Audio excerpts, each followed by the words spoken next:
Michael, we now have nutritionist Carol Jensen in the studio, and she has brought a beautiful spread with her today. It looks like a really nutritious salad. Can you tell us a little bit about it?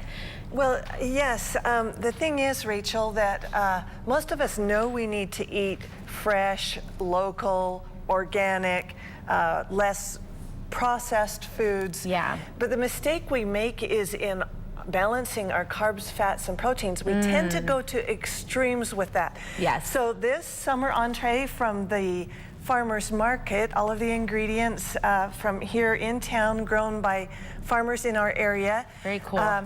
Teaches us how to balance those ratios. So we want half of our plate to be vegetables. Okay. So I have here some mixed greens from Bowman Farms, some pretty flashy back, trout nice. back lettuce from Giving Ground, some microgreens from Wynn's Four Quarters, some sprouts from Hope Farms, and then of course I've added the color, the purple onions, the sun sugar tomatoes, the baby carrots, from also from the farmers market. Then the protein is the trick. Yeah. We don't want too much or too little, but just right, kind of like Goldilocks. Yeah. I've heard kind of a fist amount of protein. Yes, yes. Okay. So, you know, if you have a palmful of carbohydrate, then like a palm of protein. Okay, gotcha. Right. So, as far as ratios, it's about a quarter of the plate. Yeah. So this is some grass-finished beef from Maddox Family Farms.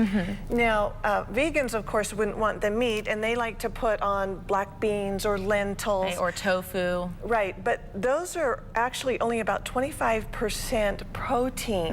Interesting. So they'll want to skip the bread. Okay. Maybe sprinkle on a little spirulina. Yeah. And then as far as the starch, we really don't want that to be more than about a quarter of our plate. Got it. And of course the keto crowd's not going to do the bread. Right.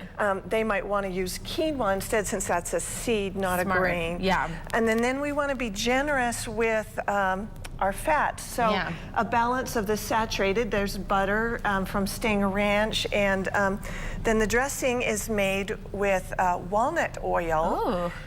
Blended with fresh raspberries from Hart Farm and a bee's honey, and some red wine vinegar. Gorgeous. So, yes, and it won't even heat up your kitchen. Yeah. So there you go. Perfect. Well, thank you so much, Carol. This was awesome. I want to eat it right now, and I think during the break I might be eating some of that bread. You betcha. So look on This Morning on KPVI News Today. We'll bring you your KPVI News Today headlines.